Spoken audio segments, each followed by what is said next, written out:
இன்றைய உலகின் மிகப்பெரிய ஓநாய் இனமான கிரே உல்ஃபோட பொருத்தி பார்த்தோம்னா கிரே உல்ஃப் கொஞ்சம் சின்னதாக தெரியும். இப்படி அழிஞ்சு போன டயர் உல்ஃபை முதல்ல 1854 அமெரிக்க விஞ்ஞானி ஜோசப் லைடி அமெரிக்காவில் ஒஹியோ மாநிலத்தில் கண்டுபிடிச்சாரு.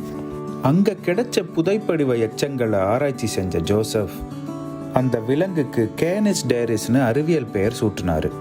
அதாவது லத்தீன் மொழியில் பயமறியா பயங்கரமான நாயின்னு அர்த்தம். ஆனால் பிற்காலத்தில் விஞ்ஞானிகளுக்கு ஒரு ஆச்சரியம் காத்துக்கிட்டு இருந்துச்சு. 2021 டர்ஹாம் பல்கலைக்கழகத்தை சேர்ந்த டாக்டர் ஆஞ்சலா பேரி தலைமையிலான குழுவும் யூனிவர்சிட்டி ஆஃப் கலிஃபோர்னியா மற்றும் யூனிவர்சிட்டி ஆஃப் அடிலைட்டை சேர்ந்த ஆராய்ச்சியாளர்களும் டயர் உல்ஃபோட டிஎன்ஏவை ஆராய்ச்சி செஞ்சு ஒரு அதிர்ச்சியான விஷயத்தை கண்டுபிடிச்சாங்க. அதாவது டயர் உல்ஃப் ஒரு ஓநாயே இல்லைன்னு கண்டுபிடிச்சாங்க. இதன் மூலம் டயர் உல்ஃப் கிரே உல்ஃபோ அல்லது எந்த ஒரு ஓநாயோட மூதாதையர்ல இருந்தும் உருவாகலை. மாறா அது அமெரிக்காவில் தனியாக பரிணமிச்சதுன்னு கண்டுபிடிச்சாங்க. அது கிரே உல்ஃப் வட அமெரிக்காவில் காலடி எடுத்து வைக்கிறதுக்கு நீண்ட காலத்துக்கு முன்னாடியே தனி பரிணாம வளர்ச்சியில் தோன்றியிருக்கு. இதன் காரணமாக டயர் உல்ஃபை அனாசியன்னு ஒரு தனி ஜீனஸாக அறிவிச்சாங்க.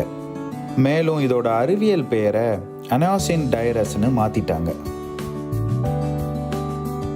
இப்படி வரலாற்றில் பல திருப்பங்களோட பயணித்த டயர் உல்ஃப் தன்னோட அடுத்த சுவாரஸ்யத்தை எதிர்நோக்கி இருந்த வேளையில தான் ஏப்ரல் 7 கொலோசல் பயோசைன்ஸுங்கிற நிறுவனம் மீட்கப்பட்ட டிஎன்ஏயை பயன்படுத்தி டயர் உல்ஃபை மீண்டும் இந்த பூமிக்கு கொண்டு வந்ததா அறிவிச்சிருக்கு.